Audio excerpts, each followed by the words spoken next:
بعض علماء کے نزدیک عاشورہ کے روزے کے 3 مراتب ہیں۔ پہلا 3 دن روزے رکھنا، مرتبہ کا مطلب یہ کہ بلند درجہ ہے، 9ویں 10ویں اور 11ویں کا روزہ رکھنا، اور اس بارے میں ایک ضعیف روایت بھی بیان کی جاتی ہے اور بعض سلف صالحین سے بھی وارد ہوا ہے کہ وہ احتیاط کے طور پر ایسا کرتے تھے۔ دوسرا درجہ کیا ہے؟ 9ویں اور 10ویں کا روزہ رکھنا۔ اکثر احادیث اس کی تائید کرتی ہیں اور اسی کے بارے میں سنت وارد ہوئی۔ اور تیسرا ہے صرف 10ویں کا روزہ رکھنا، اور ایسا کرنا جائز ہے، مکروہ نہیں ہے۔ یعنی جن کو اللہ تعالیٰ توفیق دے تو وہ اعلیٰ درجے کا کام کرے، 3 دن روزہ رکھے، 9ویں 10ویں 11ویں۔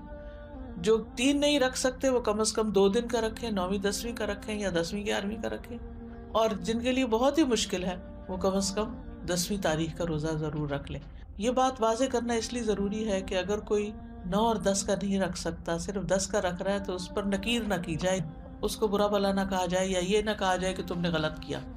یہ غلط نہیں ہے، یہ درجے اور مرتبے ہیں۔ اسی طرح 10 محرم اگر جمعہ یا ہفتہ کو آ رہی ہو تو اس 1 دن کا روزہ رکھنا بھی جائز ہے۔ خالی جمعے کو اکیلا کر کے روزہ رکھنا عام طور پر پسندیدہ نہیں، لیکن اگر محرم کا روزہ اس دن کو آ رہا ہے، عاشورہ کا روزہ، تو پھر جمعے کے دن بھی رکھا جا سکتا ہے۔